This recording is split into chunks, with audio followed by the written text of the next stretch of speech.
Hello, today I'll be talking about how I grow my moss jars. As you can see, I have quite a few of these going and I've given a lot away. They make amazing gifts and they're a great way to reuse old glass bottles.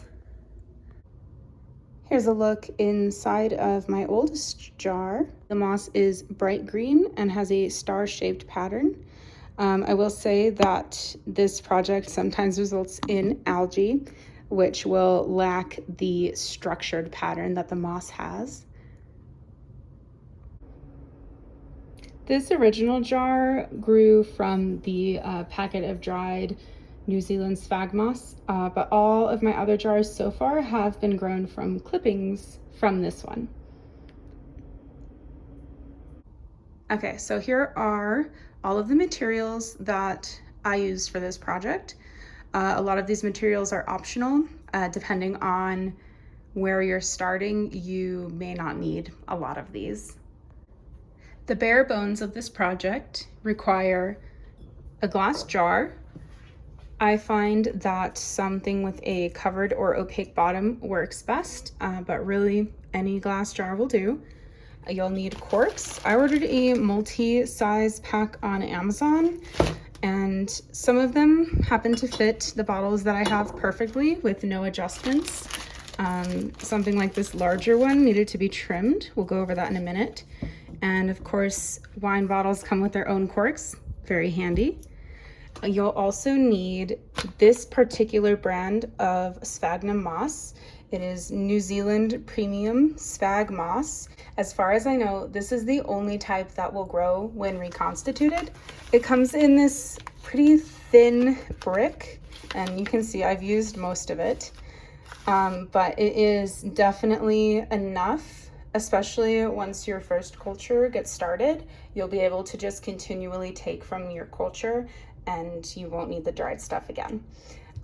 It does take several months to start growing once you've moistened it. So the trick is sunny window, moisture, and patience. Finally, a spray bottle for watering your moss once it is in the jar. I only water mine maybe once a month, maybe twice a month. They keep themselves pretty moist with the cork. Yep. As I mentioned earlier, some corks that come in a pack of multi-sizes might just be a little too big for the jar that you're trying to fit it in. They are pretty easy to trim. Basically, what I do is I will take my ruler and measure out the height that I want, and then use the pen held onto the ruler to draw a circle around my cork, and then that will give me the depth, the measurement for depth. I will then take my jar and put it over and draw the diameter that I need around the cork. So now I'll have basically two circles around my cork. I'll take my blade and slice into it and go all the way around. And then coming from the top, I'll slice down and kind of flick away what I don't need. It's better to cut off too little than too much initially. You can always carve away a little bit more if the fit is too tight. But a tighter fit is also better for retaining moisture. If you're using the New Zealand sphagnum moss to start a brand new culture, you will break off a chunk and you will soak it. So you'll just go ahead and let that do its thing until it is completely de-chunked. You can help it along if you need. Depending on the size of the chunk, it might need more time to reconstitute. That was a fairly small piece and it, flaked apart pretty much immediately. So that is ready to go. Squeeze out all of the excess water. You want it to be damp but not wet, and you'll put it in your bottle. I did stick it all in the bottle in one chunk earlier, but I didn't like how that looked. So I'm just gonna poke in little pieces at a time Just making sure I'm happy with how it's laying. All right, and then I put the cap on it and we put it in our sunny window. So if you're starting from scratch, the next step is to wait about 3 months. Yep. Okay, so here is where the process differs a little bit depending on where you're coming in. If you already have an existing culture, it is a great idea to get some generic hardware store dried sphagnum moss.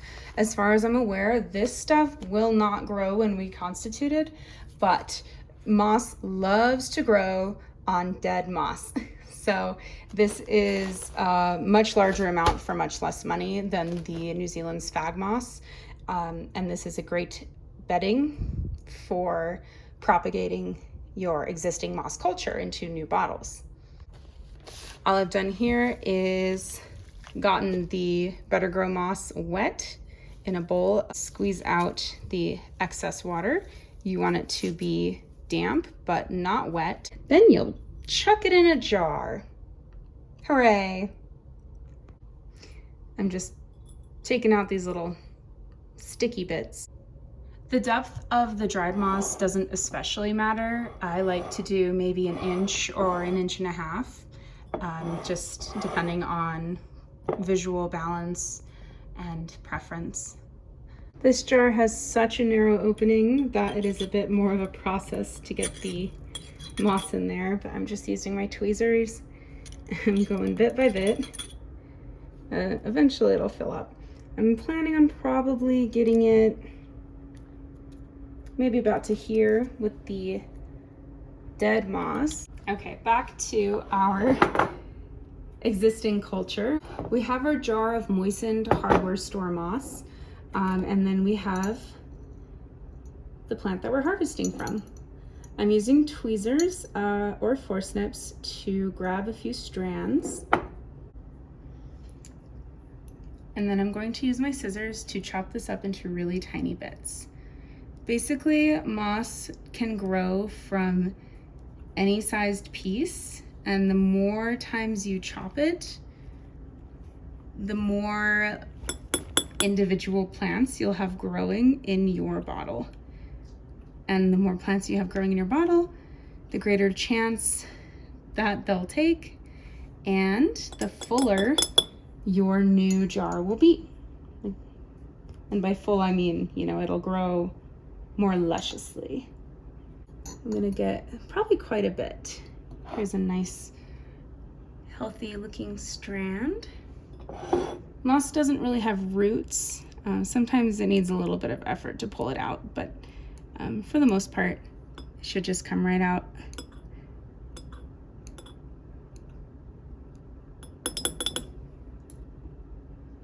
Coming in for another piece.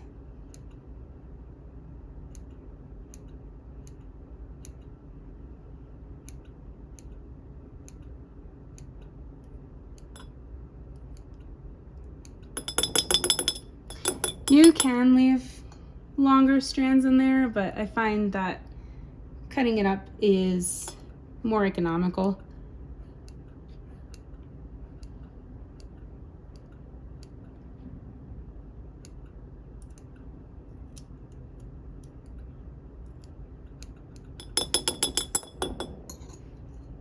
Might as well keep going. It's a pretty big jar. Well, I dropped a bunch in there. Big. I'll try again with that one.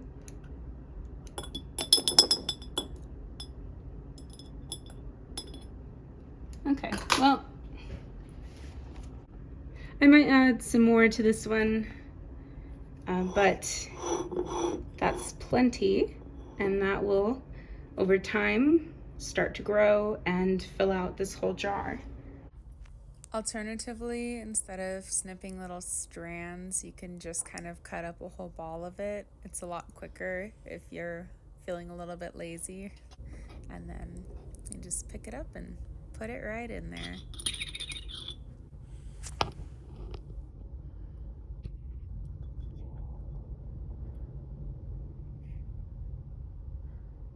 If you want, you can add cute things like sticks or rocks. Just be careful because sometimes those things can cause mold. So it's a good idea to sterilize it through maybe boiling and then let it dry 1000%. I have had sticks go moldy in the past.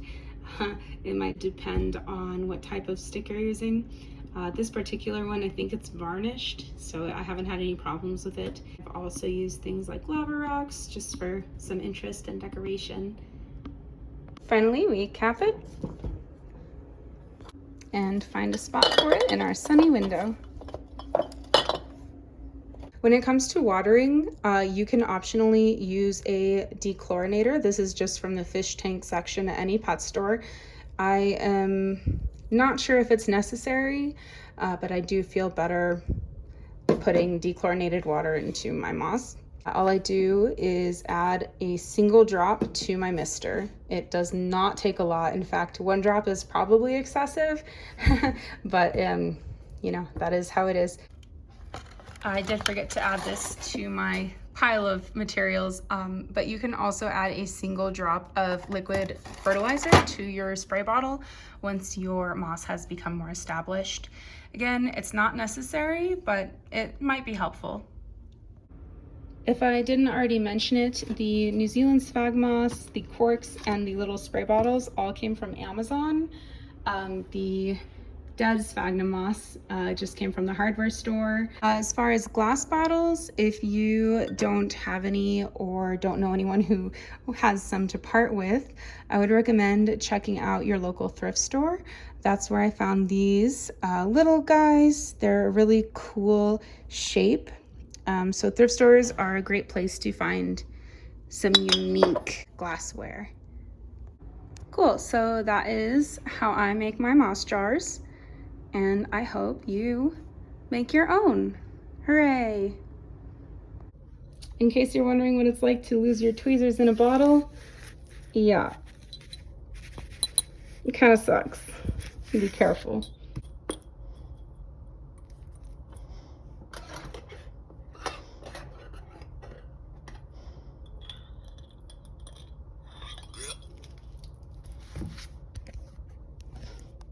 Got him.